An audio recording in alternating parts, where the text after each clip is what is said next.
কুসুমপুর জঙ্গলে একটি গুহা ছিল, যেখানে একটি ডাইনি থাকত। ডাইনিটি দেখতে অনেক ভয়ঙ্কর ছিল। ডাইনির মাথায় দুটো শিং, মুখে বড় বড় দাঁত, হাতে বড় বড় নখ আর কপালে একটি বড় মুখ ছিল। ডাইনিটি প্রতিদিন জঙ্গলে ঘোরাফেরা করত শিকার খোঁজার জন্য।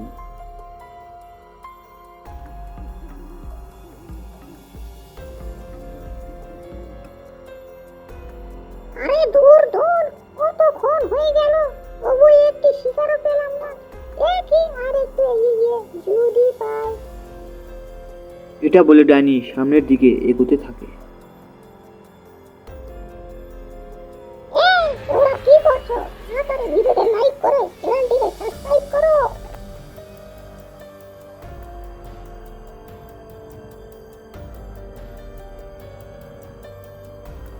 আর এইদিকে রাকেশ নামে একটি লোক কাজ শেষে বাড়ি ফিরছিল। হঠাৎ ডাইনিটি তার কাছে চলে আসে। রাকেশ ডাইনিকে দেখে অনেক ভয় পেয়ে যায় আর জ্ঞান হারিয়ে মাটিতে পড়ে যায়।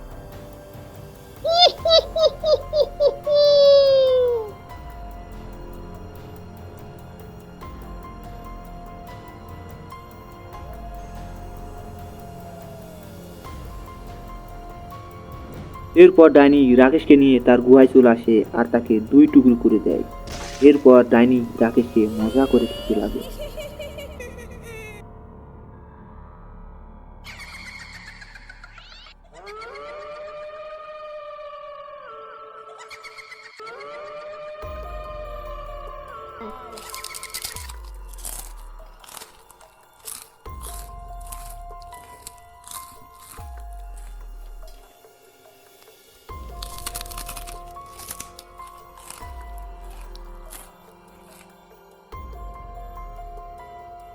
এই ঘটনার বেশ কিছুদিন পর রামু নামে একটি লোক পাশের গ্রাম থেকে কাজ শেষ করে বাড়ি ফিরছিল।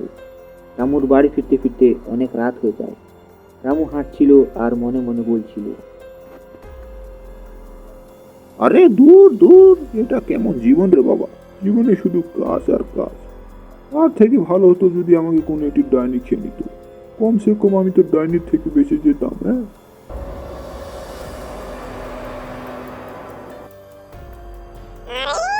আরে বাতাসে কেমন যেন মানুষ মানুষ গন্ধ না। দেখি তো গিয়ে, হয়তো কোনো মানুষ এসেছে। এটা বলে ডাইনি গন্ধ অনুসরণ করে সেই মানুষের কাছে যেতে লাগে।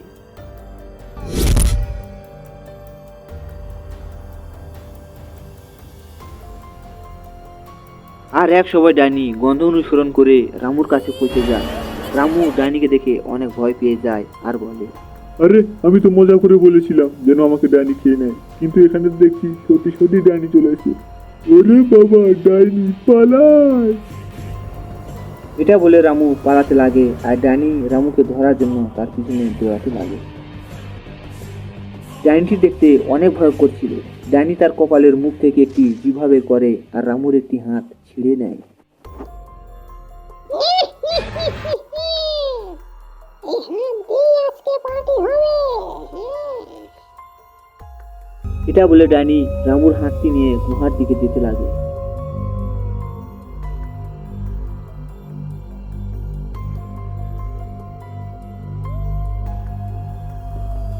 এরপর ডাইনি গুহায় চলে আসে আর রামুর হাতটি মজা করে খেতে লাগে।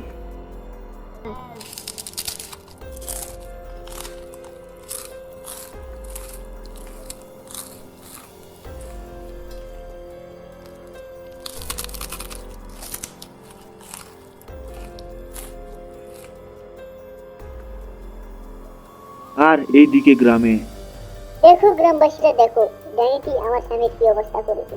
ডাইনিটি আমার স্বামীর একটি হাত ছিঁড়ে নিয়েছে। আরে ভাইরা, তোমাদের আমি কি বলবো, ডাইনিটি দেখতে অনেক ভয়ঙ্কর ছিল। আমাদের কিছু একটা করতে হবে রে ভাই, নাহলে ডাইনিটি আমাদের গ্রাম পুরো ধ্বংস করে ফেলবে। হ্যাঁ, আরে ভয় রমু, তুমি চিন্তা করো না, কালকে আমি এর একটি সমাধান বের করব ডাইনিকে শেষ করার জন্য। এটা বলে গ্রামবাসীরা সেখান থেকে চলে যায়।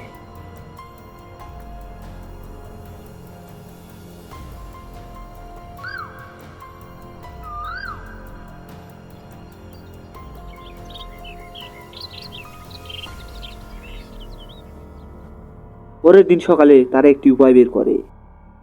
আরে ভাইয়েরা শোনো, আমরা রাতে যাব, আর ডাইনি যখন ঘুমিয়ে থাকবে তখন আমরা ডাইনির গুহায় আগুন লাগিয়ে দেব।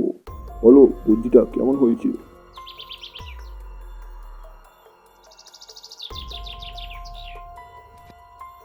এরপর যেই ভাবা সেই কাজ। এরপর গ্রামবাসীরা রাতে হাতে মশাল নিয়ে ডাইনির সেই গুহার দিকে যেতে লাগে, ডাইনির গুহায় আগুন দেওয়ার জন্য। আর এক সময় তারা সেই ডাইনির গুহার সামনে চলে আসে। আরে ভাইরা, তোমরা সতর্ক থেকো, মনে হচ্ছে ডাইনি ঘুমিয়ে আছে। এটাই সুযোগ ডাইনির গুহায় আগুন দেওয়ার জন্য। সবাই গুহার ভিতরে চলো। এটা বলে তারা সবাই গুহার ভিতরে চলে যায়, আর গিয়ে দেখে ডাইনি ঘুমিয়ে আছে।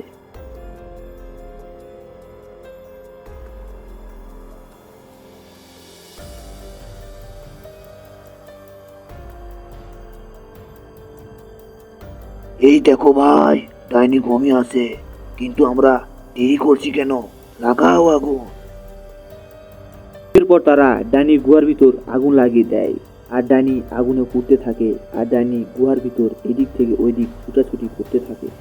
কিন্তু ডাইনি গুহা থেকে বের হতে পারে না, আর ডাইনি সেই গুহার আগুনেই পুড়ে মারা যায়।